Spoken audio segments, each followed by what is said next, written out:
দক্ষিণ এশিয়ার দুই পরমাণু শক্তিধর প্রতিবেশীর মধ্যে উত্তেজনা আবারও আলোচনার কেন্দ্রে। সাম্প্রতিক ঘটনা প্রবাহের পর উভয় দেশের সম্পর্ক কোন দিকে যাচ্ছে তা নিয়ে নতুন করে প্রশ্ন উঠতে শুরু করেছে আন্তর্জাতিক মহলে।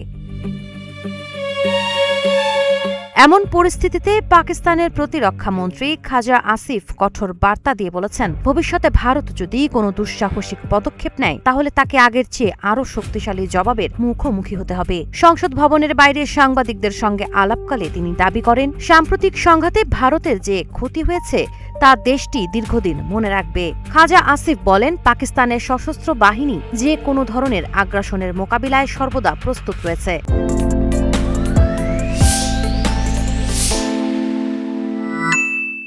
একই সঙ্গে তিনি আফগানিস্তানের সক্রিয় ভারত সমর্থিত গোষ্ঠীগুলোর বিরুদ্ধেও প্রয়োজনীয় পদক্ষেপ নেওয়ার ইঙ্গিত দেন। আজাদ জম্মু ও কাশ্মীরের সাম্প্রতিক কিছু রাজনৈতিক বক্তব্যের সমালোচনা করে তিনি দাবি করেন, এসব বক্তব্য পাকিস্তান বা কাশ্মীরের জনগণের অবস্থান নয়, বরং ভারতের দৃষ্টিভঙ্গির প্রতিফলন। এছাড়া যুক্তরাজ্যে অবস্থানরত কিছু ব্যক্তি ও ভারত সমর্থিত গোষ্ঠীর বিরুদ্ধে অর্থায়ন সহযোগিতার অভিযোগও তোলেন তিনি।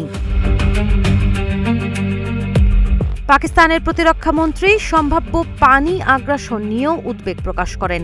তার ভাষ্য, দেশের পানি সম্পদ রক্ষায় সরকার প্রয়োজনীয় সব ব্যবস্থা নেবে এবং পাকিস্তানের পানির এক ফোঁটাও অন্য কাউকে নিতে দেওয়া হবে না। তার এই বক্তব্য নতুন করে ভারত পাকিস্তান সম্পর্কের ভবিষ্যৎ এবং আঞ্চলিক নিরাপত্তা পরিস্থিতি নিয়ে আলোচনা উস্কে দিয়েছে।